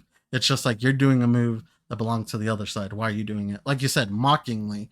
I think that's where I would land when MJF does it. I understand that side. But like, if you're on the other side and you're doing it and you're not Latino, I'm gonna be like, you shouldn't be doing that move. Yeah, but then you can't equate moves to like race or certain people, you know? Because then like, what the fuck? Can certain people just not do certain moves, you know? yes. I'm claiming that state. Nah, I would disagree there. We're gonna have to agree to disagree on that one. Agree to disagree on that one. But moving forward, we get a backstage segment with A-Town Down Under and Nick Aldis. Grayson Waller and Austin Theory head to Nick Aldis's office to complain about them having to wrestle on this past Monday Night Raw. And Austin Theory actually then complains about how they don't automatically get a title shot, but it seems like everyone is just able to request the match and get it. And Theory hilariously suggests, why don't we just get a Grayson Waller versus Kevin Owens match, since Kevin Owens is getting whatever match he wants? And Nick says that's a great idea. Makes the match official for next week. Grayson gets upset at Theory, and Theory interjects and says, "You trust me, right? Well, I have your back just like you've had mine." Like you said earlier in the podcast, we want to see Austin Theory finally go back on his singles run after that run he had as a U.S. champion. I think the crowd is now buying him as more of a baby face, which he's kind of he fits that role as well as anyone that I've seen on the roster as a babyface. I think that fits his personality better than the heel, and it's more authentic. But what were your thoughts on this little segment here? And now we get Grayson Waller versus Kevin Owens next week. Like I said, at this point, I had to stop watching the show. I had to go out to dinner, sadly. But hearing this is great because, like we had mentioned before, I think it's time to split these up. We've seen the signs leading up to this moment. Waller's been slacking lately. I think Austin's finally starting to notice that, and I think maybe during this match we finally see Austin start showing the signs of that he is going to start turning on Waller, and I think that's perfect because, like we said, we want to see him in a singles run. 100%. Yeah, I think they're now starting to build the blocks up to have A-Town Down Under turn against each other. We've seen Grayson Waller put Austin Theory in these shitty predicaments, have him going up in matches that Austin Theory didn't volunteer himself for, but actually Grayson Waller did. So to have Karma fight Grayson back in the ass and Theory's now noticing it is kind of funny, and he seems to know what he's doing because he told Grayson, like, you trust me, right? I have your back just like you've had mine. We're starting to plant these seeds, and I'm sure we'll get that turmoil between the two more prominently on television as the weeks and months go by.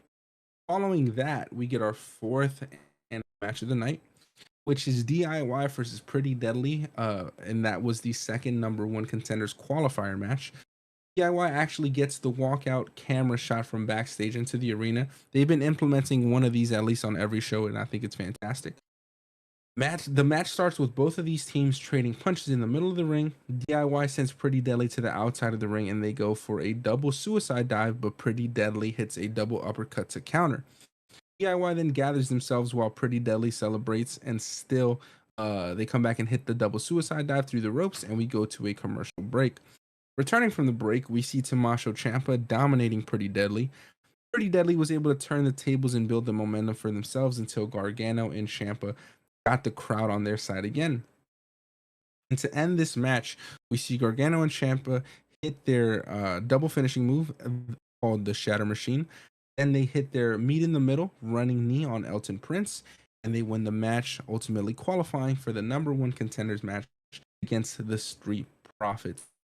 I thought this was a fun tag match. It was way shorter than the first one of the night. I'm a fan of DIY. I'm glad they continue to rack up the wins on WWE television. I've been a fan of theirs since their NXT days. I think Tommaso Ciampa and Johnny Gargano are great in ring. I think the DIY for Street Profits match is going to cook if you let them go at it for like a 12 to 15 minute match. These are athletically capable teams who perform very well against anybody you put them in the ring with. So giving them a fresh match here is going to be fun. I am not sure if that match is going to be taking place on this upcoming Friday Night Smackdown, but if it is, I am looking forward to it. Who do you have winning the number one contenders match, DIY or the Street Profits? I think both of the qualifying matches on this show were great examples of something that we've been talking about, that AEW needs to fix. Looking at these matches on card, you can tell who's going to win. The Street Profits were going to win because they are the bigger team, and DIY were going to win because they are the bigger team. Not because they're necessarily the better team, even though I would say that in both of these matches the winners were the better team, but you're putting them up against teams that we have been seeing for the past couple weeks. We've seen A-Town Down for the past couple weeks. We've seen Pretty Deadly in the ring for the past couple weeks. These are established teams that now have some type of respectability that these other teams that are now vying for championship are going to beat to make themselves look stronger going into the championship match. This is something, like I said, perfect example of what AEW should be implementing with people like Mariah May. Give them matches with established people that you've been putting on TV so that these matches are more impactful. Like you said, this match was probably a great match. I'm gonna have to go back and watch it because, like I said, Pretty Deadly have grown on me. They've never disappointed me in the ring, and backstage they're incredibly funny. DIY, I'm with you. I've been a fan since they were in NXT. I think they're a phenomenal group. But like I said, you know DIY had to win this match because the better match will be Street Profits versus DIY. Between them two, who do I have winning? It's kind of tough because I do like both of these teams, but I feel like if you have one of these teams lose, that means that you're gonna have to break them up just because of how storylines are going right now. I think the right team to break up right now is Street Profits because it's not DIY. They just got back together. They're fucking hot. People love them together. I say DIY goes over Street Profits only for Street Profits to break up after. Fantastic booking. Fantastic booking on your behalf. I agree wholeheartedly. I think we have the Street Profits win the number one contenders match so they could lose against the Bloodline, then break up. That'd be the straw that broke the camel's back, ultimately leading to the two singles runs that we're yearning for from Angelo Dawkins and Montez Ford. I would say the only thing that I want to argue against myself with that happening is that the tag division does need established. I understand, like, as a fan myself of Montez Ford, I want to see him have a singles run, but does having him have a short singles run and costing an established team that we've had on WWE television, is it worth it? That's the point of contention that I'm now at. It might be worth it. It depends on how it plays out, right? We're not in control of that, but I can Mm-hmm. see that being a point of contention is just for myself, because we do have these two separate tag championship belts on separate shows, and you need to have these established teams. But caveat is, reportedly, we are getting new teams in the WWE, such as the Machine. All right, remind me of their names. Why am I blanking on their names? The Motor City Machine Guns. The Motor City Machine Guns, yes, and the Lucha Bros. So if we're able to bring in new established tag teams, that allows for a separation of one established team, such as the Street Profits. That's my only point of contention there. But I would love to see Montez have that singles run that we saw him shortingly have at last year's Elimination. I just feel like, personally, as a fan, I think we have to see at least one team split up. I feel like we've Mhm. been kind of teasing at teams splitting up. Like we said before, I thought personally that the New Day was going to split up. You didn't think that. Um, AOP and the new and Karrion Cross, it doesn't really seem like it's working. They might need to split up. So there's a couple teams that I thought were going to split up that now have storylines that aren't going to split up. So I feel like in general, we need at least one team to split up, and I think Street Profits might just be that team only because I feel like they're Mhm. the two strongest Yeah, um good point. single wise that can make something Mhm. for themselves, whereas other tag teams, when you kind of break them, they kind of drown for a little bit. Not all of them, but they do kind of drown in the mix. We've seen actually DIY, whenever they break up, they kind of drown in the mix for a bit. They're not really here or there. So I think that with the Street Profits, I don't think we get that. I think we can plan something great for them because there are other belts that they can go for. You brought it up earlier. You want Montez Ford to go up against LA Knight for the US belt. I would like to see Dawkins go for the US belt. I think Montez can be in a bigger belt contention, and I think he can carry his own. Whereas Anthony Dawkins Dawkins, I'm just gonna say Dawkins, Dawkins, because I was like fumbling my words. Dawkins, he can bring kind of like that hard hitting week by week notoriety to a US belt like an LA Knight. That's the only reason I would like to see them go up against each other, and that's why I think a breakup is kind of needed. Well, not needed, but I think I see the writing on the wall. We need at least one team to break up to make room for these other tag teams. Yeah, and I think now that you stating that, if of any of these tag teams, this would be the one that would have the greatest reaction from the fans, in my opinion. Just the Yeah. shock of it happening from a team that has been together for like the past 4 or 5 years since the pre-pandemic. This would be the one that would bring the biggest shock because we wouldn't like yet me and you as informed wrestling fans are expecting it, we're yearning for it, but it would bring the biggest shock um in terms of all the established teams that are currently on the roster. So you might be onto something there. We'll see how this plays out. I'm looking forward to the tag match and see who the bloodline is going to face for their first title defense. But following that, we now get into what everyone's been waiting for since SummerSlam. We have been waiting for the TV return, none other than mine, our tribal chief.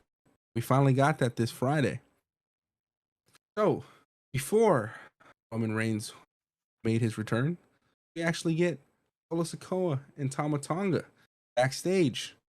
Tama Tonga steps into the camera frame, and tells Solo Sikoa, "We've been looking for Roman all night, but he's not here."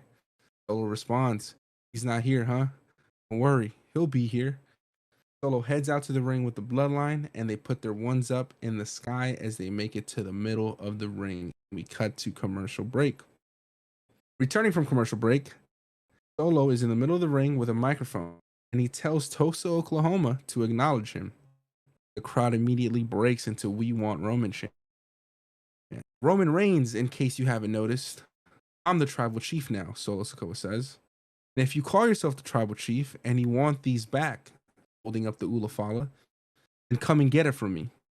And that is when Roman Reigns' new music then hits, and the screen now reads OTC, the original tribal chief. He steps out to the arena, and the crowd goes berserk. He, of course, gets the ultimate pyro treatment. He sees his fucking challengers in the middle of the ring, but he had to stop and pause for the pyro. Solo then sends Tama Tonga out to go after Roman, but Roman meets him with a nasty clothesline. Then he grabs Tonga Loa and he sends him into the steel steps. He picks up the steel steps and hits Tonga Loa and Tama Tonga with them, crushing them while they're on the floor. Very rarely do you see someone get crushed by the steel steps on WWE television, just because I think they try to stay away from those from like putting that in front of children. They don't want kids getting a fucking chair and slamming someone on their head or whatever. So seeing that was sick. I was like, all right, he's not playing any games. And the crowd is losing it at this point. They're fucking going bananas for Roman Reigns. They're chanting OTC, OTC. Once he's done fucking beating on Tama Tonga and Tonga Loa, he methodically turns to look at Solo Sikoa, who is still in the middle of the ring. Solo slowly starts to take off his jacket, and Roman climbs up to the rope, and they stare at each other for about 15 seconds. Roman then gets in the ring, and they have a face-off. Roman cracks his neck, and he heads towards Solo, starts raining him with punches. Solo hits a kick, but Roman follows with a Superman punch and goes for the spear. But before he can connect with the spear, Tonga Loa pulls Solo from out of the ring. Roman then sees the Ulafala that's on the floor. He walks over to it and picks it up. But Tama Tonga then gets back into the ring, and they get the jump on Roman. Tama Tonga hands the Ulafala back to Sikoa. Tonga Loa then takes Roman into the corner, but Roman hits two Superman punches on Tonga Loa and Tama Tonga. Then he hits a spear on Tonga Loa, and the crowd went fucking nuts. The crowd then continues to chant OTC. Roman takes a look at Tama Tonga, who's now by the barricade. He gets out of the ring, and he sees Tama Tonga still standing there. So he runs around the ring to its entirety, and he hits Tama Tonga with a spear through the barricade.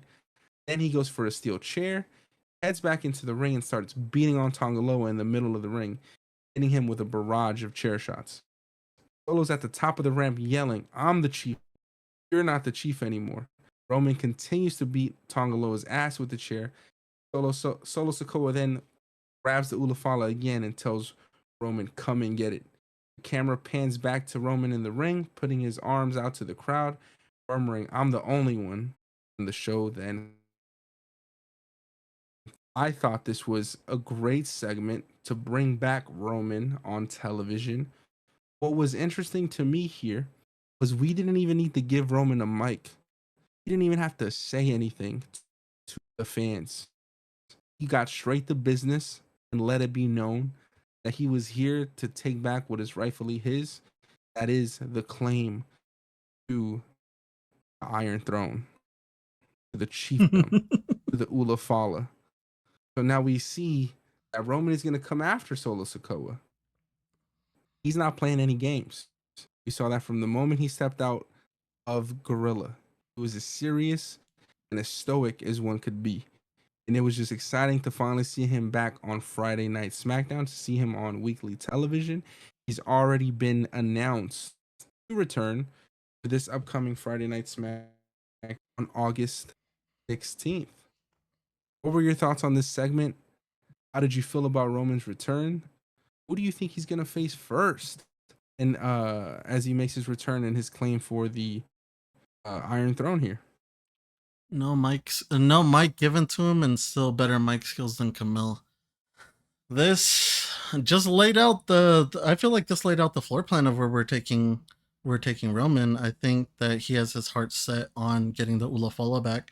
I don't think he's necessarily worried about the belt at this moment. And I think he looked great. His fucking chest is huge, dude. Like, holy fuck, this motherfucker's been in the gym. He looks so good right now. I think he might be at the top of his prime now.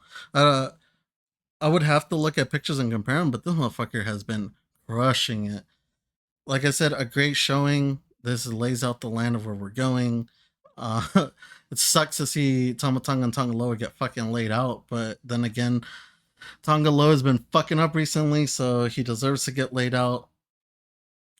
I'm kind of over Solo and his battiness, so I am excited to see Roman Reigns regain his Ulafala and be recognized as the one true chief. My biggest takeaway from the segment was the cheering of OTC. I think that with the dying chance of CEO, this was a smart move and part of WWE to bring a 3-letter acronym in so that the crowd can chant. And personally, I think OTC sounds way better than CEO. So good shit on them. I will be buying this fucking t-shirt.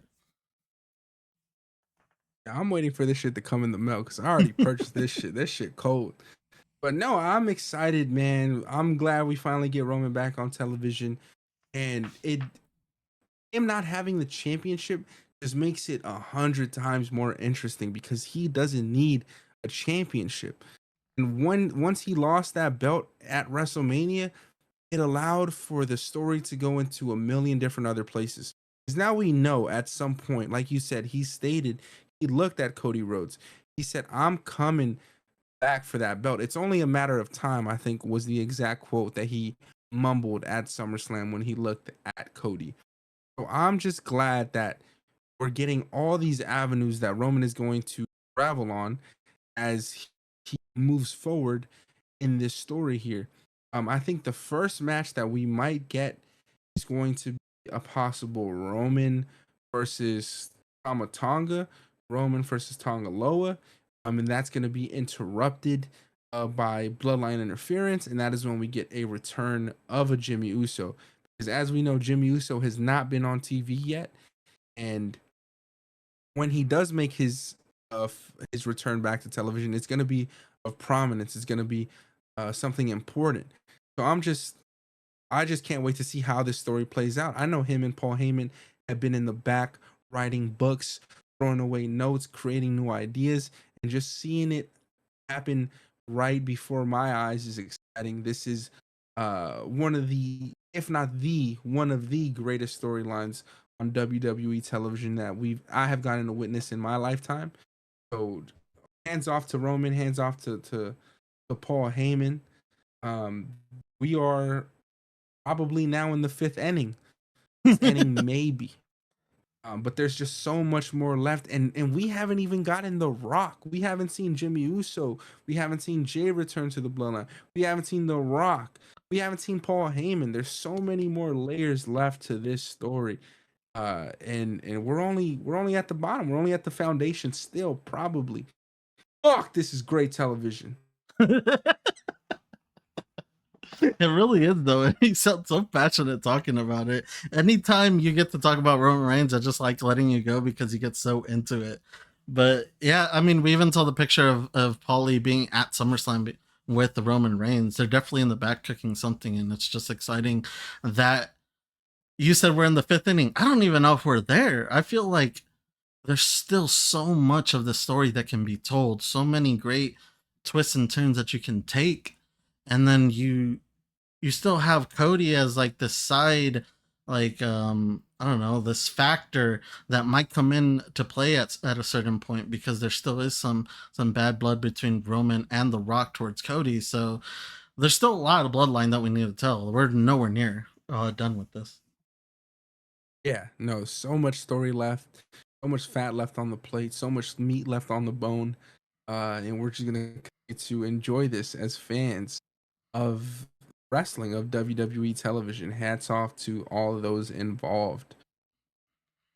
But Uh, with those closing notes on that segment there, what were your ultimate thoughts on this week's Friday Night SmackDown? How did you feel about it in its entirety? I thought SmackDown was good. I would still say that maybe Raw was better. I think SmackDown's Mhm. big draw were LA Knight and Roman for this week, and I wouldn't say that those were bad. I still feel like SmackDown was a great product, but I think overall, within WWE, I think SmackDown did great, but Raw was the better product that week. Yeah, I would agree. I think Raw overall was fucking phenomenal. The Raw after SummerSlam, as it's now being coined, uh, we had a lot of storylines that needed to be answered on Monday night, and we got those answers, and we're gonna see how that progresses with Damian Priest, Rhea Ripley, the Terror Twins, with the new found Judgment Day, with the Wyatt Six, Gunther, Randy Orton, CM Punk, Drew McIntyre, and Seth Rollins, and now Bronson Reed. And then we cap off the week with Roman Reigns returns, a new opponent for Cody Rhodes at Bash in Berlin, and new tag team number one contenders on SmackDown. So overall, I thought this was a great week for WWE television. AEW, step it up, please, man. I'm looking forward to this Wednesday, but please give me something to get invested in, for to say the least. But overall, I thought this was a solid week, of a great week in terms of wrestling, especially the WWE. AEW, not so much. But I hope they're able to bounce back this upcoming Wednesday as we continue to build up to All In. But that wraps us up for this week's weekend wrap up here. I thoroughly enjoyed today's episode, Jess. I love that we were able to do this today. I look forward to next week and this upcoming Wednesday when we have our midweek madness recap. We'll drop that episode this week on Wednesday as well on our YouTube channels. So please make sure to like, subscribe, and comment on any of your thoughts below.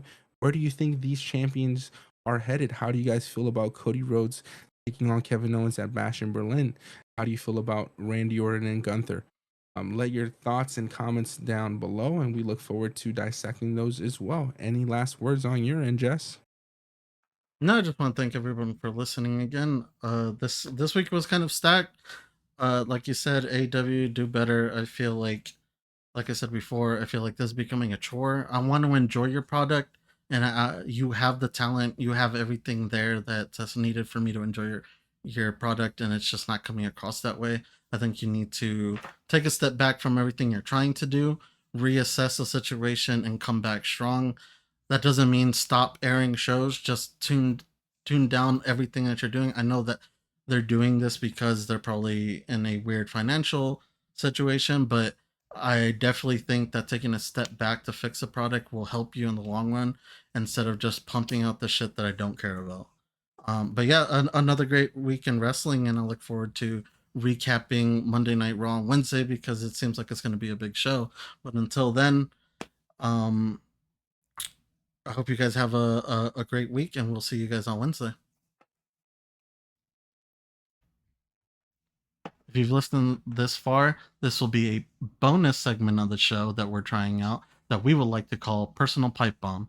Personal Pipe Bomb, aka PPB, is a segment of the show where Rob or myself take a moment to let our opinions be heard in regards to something that has nothing to do with the world of wrestling, such as happenings in other sports, anything crazy in the world of pop culture, or just anything we're feeling passionately about at the moment. Rob has something that he wants to speak about this week. Rob, take it away, buddy. I am lucky enough to be the first PPB. And with that being said, we now know that the Olympics have wrapped up. We've seen none other than Team USA, basketball wise, dominate, go through some turmoil with the Serbians this last week. What a phenomenal game played by Steph Curry, LeBron James, Kevin Durant. Probably the best, most fun basketball that I've seen on television in a very, very long time. But I want to say, as a LeBron fan, as a fan of the game of basketball, I get into these arguments with my friends, with family members, even, telling me Michael Jordan, Kobe Bryant are both better than LeBron James. And listen, I'm from Los Angeles. I grew up a Laker fan. I grew up a Kobe fan. I will admit that growing up a Kobe fan, I wasn't paying too much attention because I was a kid. I was busy playing video games, running around, having fun. So I didn't get to appreciate the greatness of Kobe Bryant as much as I should. But I have gotten to appreciate the greatness that is of LeBron, Raymond James. And man, is he the greatest basketball player of all time? I don't want to argue with you. And if you want to argue with someone, argue with your mother. Because this man right here is a 6-time all defensive NBA team, 20-time all NBA, one all rookie team, 3-time NBA most valuable player, all star most valuable player, 4 times NBA finals MVP, 4 times MVP, one NBA rookie of the year, 3 Olympic gold medals. And he did that in 2008, 2012, took 12 years off and came back in 2024 and won another gold medal just yesterday. A 20-time NBA All-Star, a 4-time NBA champion. I was 3 years old when LeBron came into the league. I am now 24, and he's still in the league, dominating my favorite player, your favorite players. This man is the greatest of all time. We will never see a prime last this long the way we've seen LeBron's prime last. It has been phenomenal to watch him grow as an individual, as a basketball player, take his game from one level to another, travel from Cleveland back to Miami, back to Cleveland, winning multiple championships, taking his talents to Los Angeles, winning a championship in the COVID era, in the bubble that NBA players have deemed the hardest, most difficult time of their lives and the most difficult basketball that they have ever played. This man is the greatest basketball player of all time, who is now the number one leading scorer in the NBA. Oh, but people want to say that doesn't matter. It didn't matter up until LeBron broke their favorite go-to record. Now it doesn't matter. And let's not forget the only team that came back from a 3-1 deficit in the NBA Finals. That was the team that he led against arguably the greatest basketball team ever, the 2015-2016 Warriors, who had a regular season record of 73-9. Like I said before, if you want to argue with anyone about who the greatest basketball player is, and that answer is not LeBron James, argue with your mother. Have a great rest of your day. Happy Sunday, everybody. Congratulations to the United States of America for winning the gold medal in basketball. I'm proud to be an American on this day.